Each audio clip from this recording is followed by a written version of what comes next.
آپ کی جاسوسی جب آپ وزیر اعظم سے تب سے شروع ہوئی تھی یا وزیر اعظم ہٹنے کے بعد شروع ہوئی ہے؟ بڑا مجھے بھی حیرت ہوئی جب پتہ چلا کہ میرے نوکروں کو ایجنسیز ان سے وہ رکھوانا چاہ رہی تھی ٹیپ کر کے میرے بیڈ روم میں تاکہ ان کو پتہ چلے کیا باتیں ہوتی ہیں. تو ہم جب پوری تفتیش کی گئی تو میں جب پرائم منسٹر تھا تب سے ان کو تیار کر رہے تھے، یعنی تب سے اس کو اپروچ کیا ہوا تھا وہ اس آدمی کو جو صاف کرتا ہے ہمارے گھر، اور وہ باقی دوسرے نوکروں کو کر رہا تھا ملازم کو، تاکہ وہ رکھیں وہ ڈیوائس تاکہ جس سے ریکارڈنگ ہوتی ہے. آپ کے پارٹی کے مختلف لیڈران انہیں بھی بلیک میل کیا جا رہا ہے، انہیں کہا جا رہا ہے، زور دیا جا رہا ہے کہ پی ٹی آئی چھوڑیں، اور بلیک میلنگ کس طرح سے کی جا رہی ہے؟ ایک کو میں جانتا ہوں، اس کو بلیک میل کیا جا رہا ہے، اس کو یہی فیک ویڈیوز، یہ ڈیپ فیک ویڈیوز ہوتی ہیں اس طرح کے کہ جی ہم یہ کر دیں گے، ہم عام کر دیں گے، فیملیز کو، بچوں کو بھیج دیں گے، اس طرح کی چیزیں کی جا رہی ہیں. سابق وفاقی وزیر تو نہیں ہے، میں نام نہیں پوچھتا. ہاں ایک وزیر بھی ہے، یہ کیا جا رہا ہے. آپ کے سابق ایک اتحادی کو بھی بلیک میل کرنے کی کوشش کی گئی؟ ہاں بالکل کی تھی، اور نہیں یہ تو اوپر کے لیول پہ، لیکن جو نچلے لیول پہ ٹیلی فونز آتی ہیں، ان نیم نمبر سے ٹیلی فون آ جاتا ہے اور چیزیں آفر ہو جاتی ہیں، اور آگے کا یعنی اس لیول پہ یہ کام کر رہے ہیں جو میں حیران ہوں کہ میرے خیال میں مشرف کے دور میں بھی شاید ایسا نہ ہوا. عمران خان صاحب، آئین پاکستان ٹرائیکاٹمی آف پاورز کا کہتا ہے، ایگزیکٹو جس کو کہ وزیر اعظم ہیڈ کرتا ہے، پھر پارلیمان ہے اور عدلیہ ہے. آپ سمجھتے ہیں پاکستان میں واقعی ٹرائیکاٹمی آف پاور ہے کہ یہ ایک انویزیبل گورنمنٹ معاملہ چلاتی ہے؟ دیکھیں ارشد، پاکستان میں نا سب سے بڑا جو مسئلہ بنے گا نا، اور بنا ہوا ہے، وہ یہ ہے کہ ساری دنیا میں جو مینجمنٹ پرنسپل ہے نا، جس میں ایک مینجمنٹ کامیابی سے چلتی ہے، وہ جدھر اتھارٹی ہوتی ہے ادھر ہی ذمہ داری ہوتی ہے. یعنی ذمہ داری اور اتھارٹی ساتھ ساتھ چلتے ہیں. کوئی بھی سسٹم نہیں چل سکتا کہ آپ ذمہ داری کسی کو دیں اور اس کے پاس اتھارٹی نہ دیں، وہ سسٹم نہیں چلتا. اور یہ ایک پاکستان کے اندر آگے یہ جو بیلنس ہے، یہ بیلنس ریسٹور کرنا پڑے گا. آپ نے 27 مارچ کو بھی کہا، اس کے بعد متعدد بار کہا کہ وزیر اعظم تو میں تھا، تو پھر مراسلہ کس کو ایڈریس تھا؟ مراسلہ کس کو ایڈریس؟ سب سے بڑی بات یہ ہے کہ جس کو بھی ایڈریس کیا گیا تھا مراسلے میں، جو ڈونلڈ لو جو دھمکی دے رہا تھا کہ اس کو اگر پرائم منسٹر کو نہ ہٹاؤ گے تو یہ کر دیں گے، تو فورن آفس تو میرے نیچے تھا، تو میں تو یعنی وہ امبیسڈر کے پاس تو طاقت نہیں تھا نا مجھے ہٹانے کی، تو ظاہر ہے کسی کو پورا پیغام دیا جا رہا تھا. اور آپ کے فورن منسٹر، ان سے بھی یہ مراسلہ چھپایا گیا انیشلی؟ ہاں، شاہ محمود کو شروع میں انہوں نے کہا ان کے پاس نہیں ملا، پھر ان کو جب کسی نے بتایا تو انہوں نے پھر زور لگا کے لیا. بطور وزیر اعظم آپ کو کیا یہ دھمکی دی گئی کہ اگر اس مراسلے کو پبلک کیا گیا تو آپ کے اوپر آفیشل سیکرٹ ایکٹ لگے گا؟ مجھے تو نہیں کہا گیا، لیکن کسی کو کہا گیا تھا. این ایس سی میں بات ہوئی کہ تحقیقات ہونی چاہیے اس کی، آپ نے کابینہ، اور این ایس سی نے اس کو سیکنڈ کیا، جو 30 مارچ کو آپ کی اسپیشل کابینہ کی میٹنگ ہوئی، پھر 31 کو این ایس سی ہوئی، جس نے 30 کے آپ کے سارے ڈیسیجنز کو ریٹیفائی کیا. 30 کو جب آپ نے میٹنگ کی تھی کابینہ، اس میں سازش کے حوالے سے بات چیت ہوئی تھی؟ دیکھیں اس میں دیکھیں فیکٹس کیا ہے.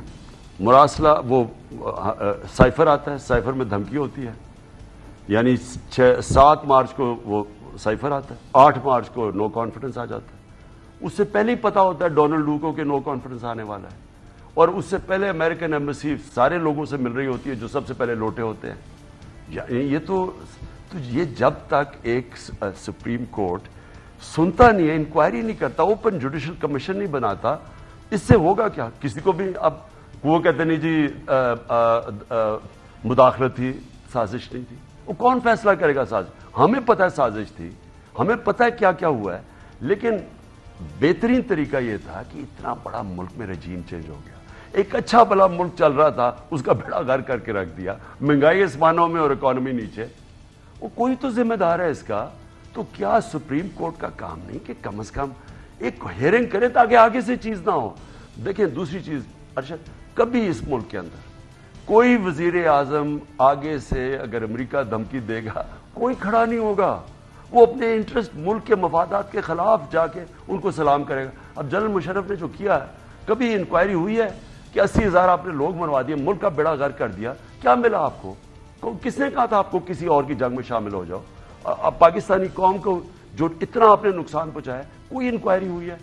ابھی بھی انکوائری ہونی چاہیے کہ آپ کی اکانومی ساری ٹھیک تھی, سٹیبل تھا, ایک دم آپ نے اٹھا کے لوگوں کی عذاب زندگی کر کے رکھ دیا, بجلی ختم ہو گئی ہے, لوڈ شیڈنگ شروع ہو گئی ہے, لوگ بچارے, اکانومی نیچے جا رہی ہے, انڈسٹری نیچے, ایکسپورٹس گرنی شروع ہو گئی ہے, ریمیٹنسز کم ہو گئی ہیں, کون ذمہ دار ہے اس کا؟ تو کم از کم کوئی تو انکوائری ہو تاکہ آگے سے یہ چیزیں نہ ہوں. عمران خان صاحب, این ایس سی میں آپ نے چیئر کی اس میٹنگ کو, اور D G I S P R کہتے ہیں کہ انٹیلیجنس اداروں نے تحقیقات کی. بطور وزیر اعظم آپ نے کوئی تحقیقات آرڈر کی تھی, اور کیا آپ کو کوئی رپورٹ پریزنٹ ہوئی تھی؟ دیکھیں, یا تو وزیر اعظم ڈمی ہے. اب وزیر اعظم کو اگر آپ نے اتنا بڑا جب ہوا ہے تو کم از کم وزیر اعظم کو تو پتا ہونا کہ آپ نے کوئی تحقیقات کی ہے, اور کوئی پیش کرے پہ نیشنل سیکیورٹی کاؤنسل کے سامنے کہ جی یہ ہماری تحقیقات ہے. ہوائی بات کرنا کہ جی وہ ہم سمجھتے ہیں سازش نہیں ہے, اس کا کیا مطلب ہے؟ آپ کو پتا ہے فیکٹس کیا ہے؟ فیکٹس یہ ہیں کہ ڈونلڈ لو کی دھمکی کے بعد ایک دم ساری چیزیں ہونی شروع. یہ جو آج الائز ہمارے بیٹھے ہوئے اتحادی وہاں کہہ رہے ہیں, اب ان کے منہ سے نکل گیا ہے اتحادی کہ ہم خوش تھے جی, اکانومی تو اوپر جا رہی تھی. اگر ان اتحادیوں نے اور ہمارے لوگوں نے لوٹا ہونا تھا تو پہلے ہوتے, جب مشکل وقت میں آئی ایم ایف کے پروگرام میں تھے, ہم مشکل وقت میں تھے, جب شروع میں آئے, ملک کا دیوالیہ نکل گیا, کرونا ہو گیا, پہلے 2 سال مشکل تھے, تب نکل جاتے ہیں.